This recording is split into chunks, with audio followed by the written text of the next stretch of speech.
Oi, pessoal, a gente teve um pequeno probleminha na live, e aí, para não deixar o conteúdo incompleto, eu vou sintetizar os dois últimos tópicos que a gente discutiu para que você consiga assistir o nosso bate-papo inteiro. Então, o penúltimo ponto que a gente estava discutindo era não ter mais criatividade para as atividades, o que fazer. Então, a gente antecipou algumas coisas. Se criatividade não é inventar a roda. Muitas vezes a gente pensa e se oprime achando que ser criativo é inventar muitas coisas diferentes. Não, ser criativo é ser resolutivo, é otimizar, criar soluções inovadoras, produtivas e pontuais. Então, quando a gente fala de criatividade para atividades, para rotina, a gente está pensando nisso. E retomando a questão da rotina, para que não seja tão engessada, mas que ao mesmo tempo ajude a planejar o comportamento, a sugestão fica de criar horários para as atividades básicas que norteiam um dia, como, por exemplo, alimentação, hora de acordar, hora de dormir, e também planejar, prever na rotina possíveis situações que possam gerar problemas de comportamento. Por exemplo, hora de tomar banho, hora de fazer a tarefa, não sei. Então, assim, algumas situações podem ser inseridas na rotina para preparar a criança e nortear o dia dela. Então, quando a gente fala de rotina, é importante pensar nisso. E uma outra questão importante também é que, assim, rede de apoio, ela não ajuda. Pai não ajuda, mãe não ajuda. Pai mãe é. Então, rede de apoio precisa assumir a sua responsabilidade dentro, né, da proximidade, dentro da intimidade que tem. Precisa assumir a sua responsabilidade. Fica muito difícil se só uma pessoa tiver que dar conta da rotina inteira, de um dia inteiro de uma outra pessoa. Isso é cruel, isso é muito difícil. Mas se, por exemplo, tiver momentos com meu pai, tiver momentos com a minha mãe, tiver momentos com meu irmão, mesmo que ele seja um pouco mais velho que eu, mas ele entender essa responsabilidade também, então alivia para todo mundo. Então, vamos pensar nessa questão das atividades. Como eu falei anteriormente, não preciso inventar a roda, não preciso criar atividades muito diferentes e criativas para a criança. A primeira sugestão que eu dou é insira as crianças na sua rotina, na rotina da casa, das atividades de casa. Se você fizer uma procura simples no Google, você vai ver que é possível crianças de menos de 2 anos de idade já fazerem atividades domésticas. E eu queria dar um exemplo, até pedir permissão para a pessoa, de uma colega minha, que a primeira gravidez dela foi de gêmeos, e os filhos dela não têm 2 anos ainda, mas eles ajudam em muita coisa em casa. Então, a alimentação, eles ajudam a cozinhar. Claro, não vão cortar, não vão colocar o tempero, mas eles, por exemplo, ajudam a misturar, ajudam a colocar, ajudam a amassar, dentro dos limites, dentro das habilidades deles. Outra coisa que pode ser interessante, por exemplo, ensiná-los a fazer feirinha, fazer compras. Você pode trazer as compras, higienizar as compras, expor as compras numa bancada em casa, no sofá e pedir para as crianças irem colocando. Outras dicas que surgiram na live foi colocar roupas para lavar, dividir roupas por cor, ajudar na organização. Coisas simples já podem ser feitas. E isso você ensina o seu filho para a vida, de modo geral. Você percebe que você não precisa criar uma brincadeira. Você pode inseri-lo na rotina e isso ocupar o tempo dele também. E aí muitos pais falam, mas é porque vai atrapalhar. Mas é porque isso. Gente, ele está atrapalhando, ele ainda não sabe fazer. Quando ele aprender a fazer, vai melhorar. Ou então, é porque é mais rápido. Se eu fizer sozinho, mas aí se decide, né? Você está poupando ele de aprender uma habilidade que pode ser muito importante. Então, nem que seja planejar começar um pouco mais cedo, demorar um pouquinho mais para terminar, mas é aquela coisa que você ensina e depois ele já aprende, já faz mais rápido e já faz sozinho. Então, em síntese, para quem está sem criatividade, não pense em criatividade é criar todas as coisas novas, mas ser funcional, ser otimizado, ser produtivo, ser inovador. E você pode fazer isso inserindo as crianças na sua rotina ou fazendo questões com elas. E o mais importante que eu acho aqui nesse momento é ensinar a criança a brincar sozinha, né? Às vezes a gente se ocupa muito achando que a criança tem que brincar com alguém o tempo inteiro. E não é assim. Brincar sozinha é uma habilidade a ser aprendida que ensina muitas outras habilidades. E aí vem a dica do cardápio de brinquedos, né? Você pode fotografar todos os brinquedos que a criança tem, né? Os que são mais funcionais, o que ela usa mais, e todas as brincadeiras que ela gosta de fazer. E aí você pode imprimir, para quem não tem impressora, desenhar, colar com fita, colar com velcro e apresentar para a criança esse cardápio de atividades, que aí ela pode escolher o que fazer naquele momento sem necessariamente precisar da sua mediação. Mas aí, claro, ela vai ter que aprender a brincar primeiro. E ela vai aprender a brincar primeiro com você. Então, você pode, no seu momento de brincadeira com a criança, pegar o cardápio de atividades e, por exemplo, agora a gente vai brincar com os carrinhos. E você fazer uma história. O carrinho chegou, saiu da garagem e passou por um terreno pedregoso e acelerou e parou, né? Criar roteiros. Ou então, a menininha tá andando aqui e esbarrou com outra amiga. Oi, amiga, tudo bom? Vamos conversar, vamos andar, vamos pular, ou vamos ver o cachorrinho. Sabe, criar roteiros simples que a criança consiga repetir. E eu já vi isso acontecendo até com crianças com muitas dificuldades de comunicação, conseguindo reproduzir sons de animais, brincando sozinho. Então, ao invés de ter que inventar uma super brincadeira quando você estiver brincando com a criança, você pode ensiná-la a brincar sozinha, ensinar roteiros, ensinar caminhos para brincar, jeitos de brincar. E aí, quando ela for brincar sozinha, você apresenta aquele cardápio. E assim, não dê atenção para a criança só quando ela te chama atenção com birra. Né? Quando ela estiver brincando sozinha, dá atenção, observa, filho, que legal, depois quero brincar disso.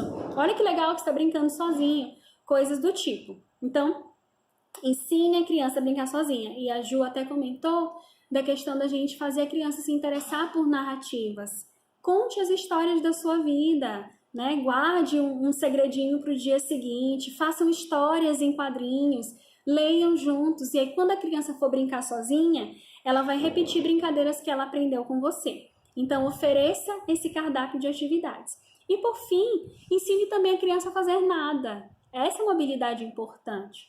Nós também precisamos aprender a esperar, aprender a fazer nada.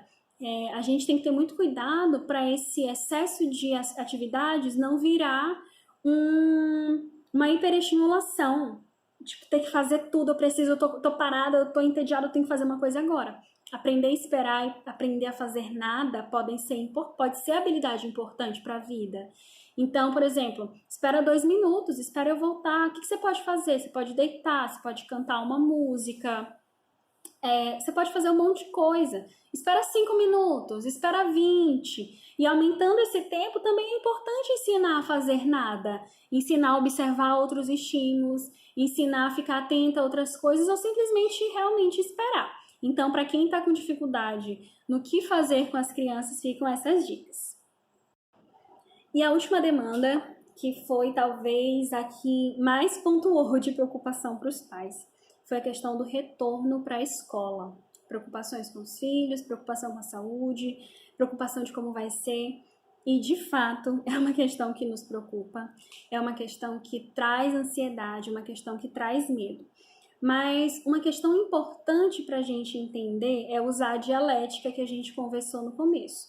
A escola não vai abrir enquanto houver muita exposição a risco. Não vai, ninguém vai colocar os seus filhos nessa situação. Não vai abrir, não vai funcionar enquanto ainda tiver essa loucura que está acontecendo. Mas, ao mesmo tempo, os riscos sempre vão existir. Quando a gente voltar, mesmo quando a gente voltar, a gente ainda vai voltar exposto a um risco nem que seja mínimo. E mesmo que você não queira levar para a escola, mas as pessoas já vão voltar ao normal. Então, a gente vai voltar a sair para comer, a ter reuniões de família. Então, assim, a realidade vai ser uma realidade com riscos. Então, se você não ensinar o seu filho a lidar com a realidade, também é um desserviço. se você não ensinar habilidades para lidar com o que está acontecendo, vai ser muito pior do que poupá-lo de saber das coisas. Então, uma pergunta importante é: você está ensinando sobre o coronavírus para o seu filho? Como é que você está falando para ele disso? Entende? Então, por exemplo, o que é o coronavírus? A depender da idade, você pode usar recursos como histórias em quadrinhos, desenhos, figurinhas, analogias, paródias, teatrinho, sabe? Ensinar habilidades sanitárias. Isso é muito importante, porque como eu falei, isso não vai ser útil para ele só para a escola, isso vai ser útil para ele, para a vida dele a partir de agora. Então, por exemplo, uma criança precisa saber a usar, manusear, tolerar uma máscara, a lavar as mãos, a espirrar, a tossir, a dar afeto. São coisas que ele vai precisar aprender para a vida de modo geral. Então, como é que a gente pode ensinar essas habilidades? Sabe, na rotina que a gente estava falando, ensina a criança no momento de brincadeira, faz um teatrinho, uma simulação, coloca a roupinha, coloca uma bolsa, faz uma zona limpa, uma zona suja em casa, reproduz o que ela vai viver no ambiente escolar, coloca álcool em gel, mede a temperatura, coloca a bolsa aqui, bota a máscara e corre, vamos lavar a mão. Mas aí tem pais que dizem assim: ah, mas esse vídeo da China é uma questão, é muito apocalíptico isso. Ai, que horrível. Gente, não vai mudar a situação. Não vai mudar. Então, quanto mais cedo a gente entender que a realidade é essa e ensinar os nossos filhos a serem eficientes, hábeis, né, funcionais dentro da realidade, melhor. Porque se você fala: ah, meu filho só vai sair de casa depois que não tiver mais risco, não tem como, né? É lidar com essa dialética mesmo, de que a gente vai fazer o máximo para evitar o risco, mas ele ainda vai existir e eu preciso que meu filho seja funcional, seja efetivo. Então, aproveite o tempo em casa para ensiná-lo, ensinar, como eu falei, com sinais visuais, com teatrinho. Não vamos nos esquivar da realidade quando a realidade é essa, e ele vai precisar dessas habilidades para a vida. Então, ensinar habilidades sanitárias, fazê-lo entender o que está acontecendo, é fundamental para o retorno dele, não só para a escola, mas para a rotina normal. Então, para a gente finalizar, quando a gente fala dessas questões, a gente não tá romantizando o que está acontecendo. Não é dizer que essa é a coisa mais linda do mundo e que a gente tem que ser grato. Não é, porque é muito chato, tá horrível, tá trazendo sofrimento, tá trazendo incerteza. Mas, como a gente estava falando, quanto antes a gente aceitar que essa é a realidade e se adaptar a ela, melhor. Então, tudo isso não é para romantizar, é para nos adaptar, é para nos fazer treinar habilidades. E algo que pode, talvez, diminuir o impacto do que está acontecendo é você reformular algumas autorregras, algumas questões que você tem falado sobre os seus filhos. Eu não consigo nem imaginar o quão difícil é, o quão trabalhoso é, o quanto isso afeta a rotina e estressa mesmo, e ocupa mesmo, e é imprevisível mesmo a educação dos filhos. Mas nesse momento a gente tem que se apegar ao que é importante também. É melhor ter um filho em casa do que ter um filho no hospital. É melhor passar 24 horas com o filho do que não ter um filho, né? Do que perder os meus filhos. Eu sei que é um assunto muito... É uma abordagem forte e não anula o estresse que causa. Mas se você começar a pensar no que está acontecendo com uma perspectiva diferente e que essa situação vai ser diferente de todas as outras no que se refere a ensinar e aprender, talvez seja menos aversivo lidar com o que está acontecendo. Então, não trate seus filhos com a pior coisa que está acontecendo, que está te desestabilizando, que está te estressando. Se cuida, cuida das suas emoções, cuida da sua rotina. Ensina o seu filho a respeitar as suas emoções também. Mamãe tá triste agora. Papai não quer conversar agora.